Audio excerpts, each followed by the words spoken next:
Three Corners is just your average small town, standing on the banks of a flood-prone river with a large pub anchoring the village at a once famous three-way intersection.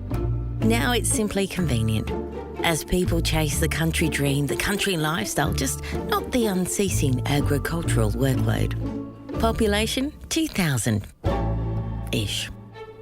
But like all small towns, scratch the surface and you'll be surprised at what you find underneath.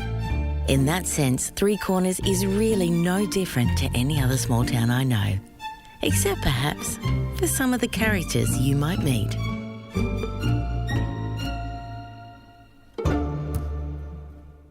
Trolls under the bridge. It was just a little wooden footbridge, rickety, made from old fence posts, wide enough for the quad bike, but definitely not the tractor. Dad said the tractor would snap it and then they'd be stuck, so he dropped her off and went the long way round. She crossed the bridge 1,000 times before. It was wedged in on the bank straddling the creek and it sat squarely across. The grass grew very long either side. The cows didn't graze this close to the creek. 2 years ago, they found the skin of a very long red-bellied black snake.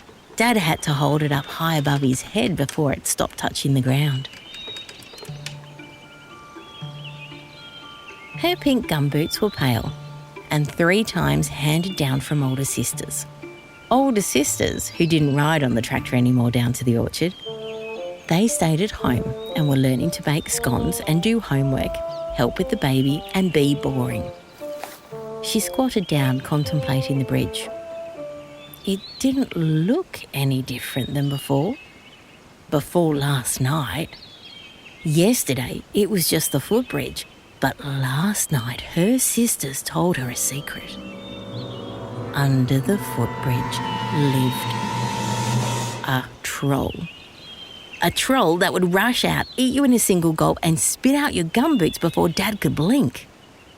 Before Dad could blink? That was fast. She looked up to see the tractor rounding the bend into the next paddock. Dad would be waiting at the gate soon. The gate she needed to open, and to get there, she had to cross the bridge. Where the troll lived. She crouched and slowly shuffled forward. She had 2 choices.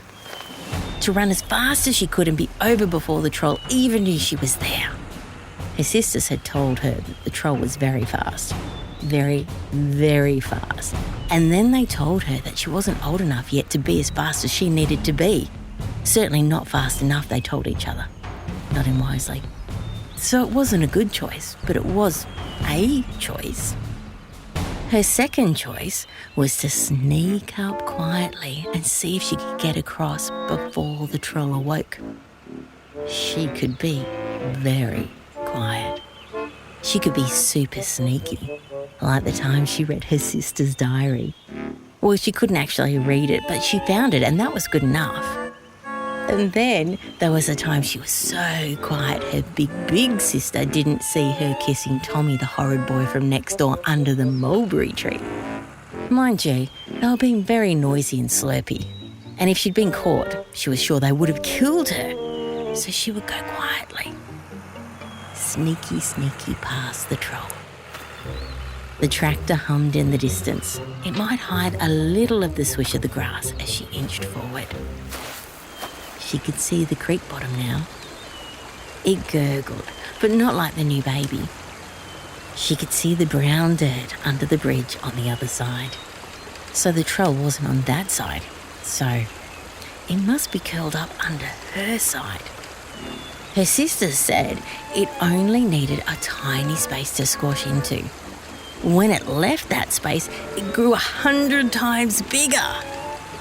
They knew. They'd seen it.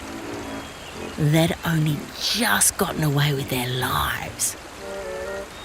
They told her that too last night, leaving her sitting up in bed, open-mouthed and too scared to close her eyes, too scared to check under her bed, too scared to go to the toilet, even though she really needed to. And so incredibly grateful when Mum came round to make sure that they had gone to the toilet. She switched on the light when she asked, sending the fears scurrying back. If her sisters hoped she'd embarrass herself, it didn't happen last night. But it might happen now. She drew up to the edge of the wooden boards and, taking a deep breath, a deep, silent breath, she launched herself across the length of the bridge. It was a gamble, and she closed her eyes as she leapt. She didn't make the whole length, but that was enough not to get eaten. She hit the boards on the other side, fell awkwardly on her knees, and without stopping to brush the splinters, got up and raced to open the gate just as Dad was pulling up. She'd done it. She'd beaten the troll.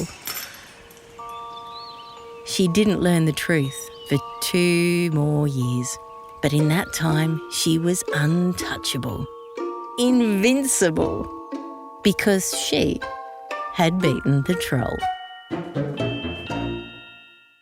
Today's episode of Three Corners was produced by our maestro, Posty, and featured the spotlight tones of Jack. For more stories, go to hittheroadjack.com.au or subscribe to the Three Corners podcast.